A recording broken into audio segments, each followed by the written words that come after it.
So I've heard a lot of mixed messages with regards to Bark.com. I actually know quite a few business owners that use it alongside using ourselves at fatrank.com for lead generation.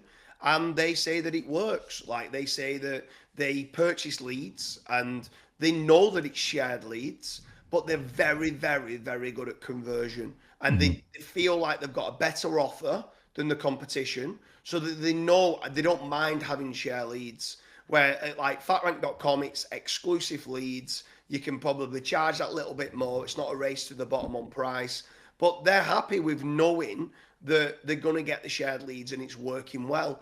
On the flip side, I've heard some horror stories where people have bought a lot of inquiries and it might have been for a longer term play, let's say for like solar panels and for different services like roofing, plumbing, and quite a few others to be fair. But they've basically come back saying like we got no conversions. We spent £5,000 with them on lead generation, and the bark leads that we got generated, they just wasn't interested, or they'd already like as they spoke to them, they've already spoke to three others, and I feel that I'm certain industries I know that they're reselling the leads 5 times.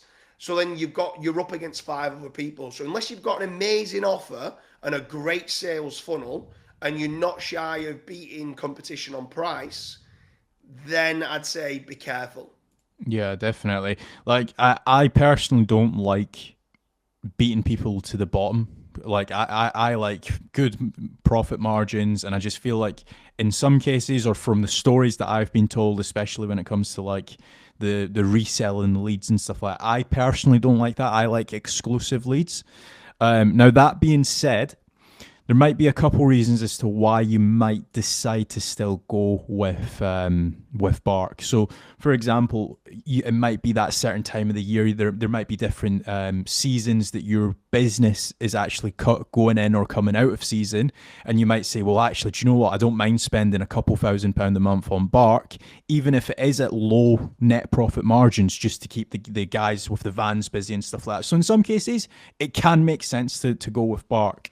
Um, but the exclusive leads again, you're going up against 4 or 5 different competitors. So in that case, I would be trying to invest into lead generation options, going potentially filling out a form with FatRank, potentially investing into my own marketing team, trying to hire a PPC expert, trying to hire an SEO expert. I know that that might not be for all businesses because again, it is quite a big investment. That's probably like what 3 or 4 people that you're going to need to hire in the marketing department. That's like what the going rate of recording this video is probably about 150 £1,000 worth in salaries, just that alone. But like anything, I think that you need to be tracking KPIs. Yeah, for sure. I mean, the KPIs and the return on investment's the most important part. So, can you make a return on investment on Bart leads? Absolutely, you can if you've got the right funnels. Like, I'll give you one of the examples that I was talking about where it worked. It was in the accountancy space, and what they was doing is they was signing people up for £29 a month, and all what they're doing was the year-end accounts. Now, at £29 a month, it's hardly worth doing. Like they're a very, very small business. But what they was doing is they had in hope of these businesses, they need to start from somewhere. And Mm-hmm. they was hoping that they'd build up a network and build up a network. And at some point, some of these companies could turn into a two, three, £4 million revenue business. They might end up getting payroll and that and everything else.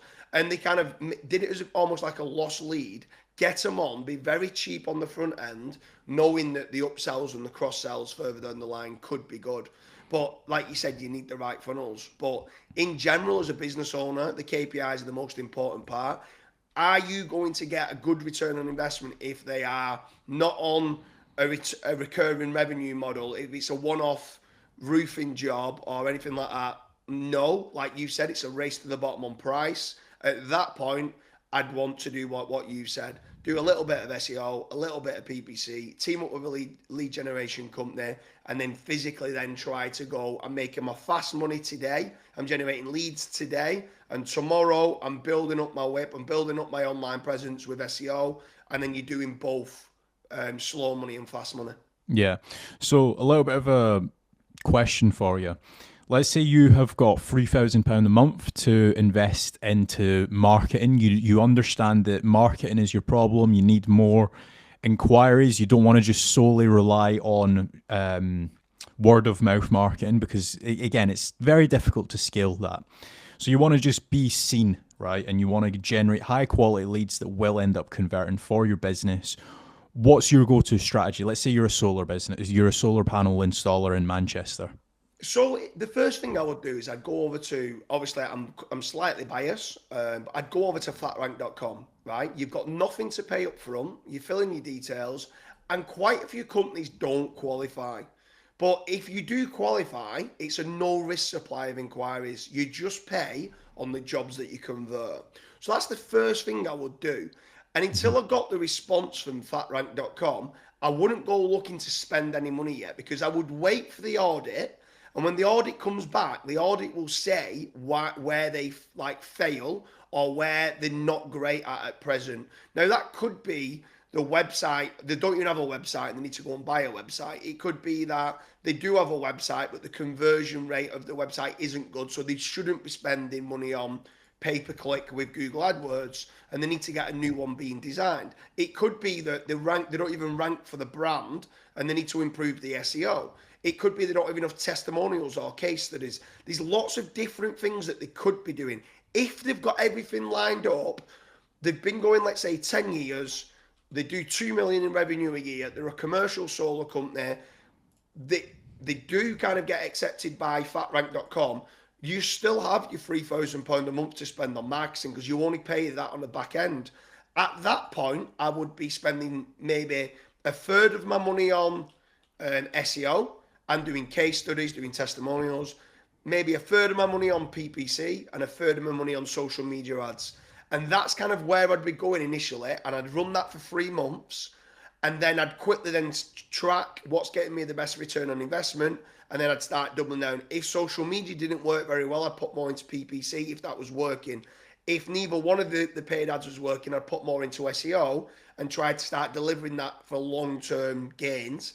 You could also then go and try one or two other kind of premium directories like Yellow Pages, like Checker Trade, or anything else that could be relevant, that kind of these directories could be ranking for the keywords that you initially want to rank for. So initially go over to fatrank.com, inquire, see whether you are agreed or not agreed. If you're not, ask why, and then work on your weaknesses. Yeah, so that's been our video on isbark.com worth it. If you guys have any other questions, feel free to drop them down below. And if you guys do want to apply for FatRank, either check out the link down below or head over to fatrank.com and fill in the contact form and the team will be in touch. Thanks for watching.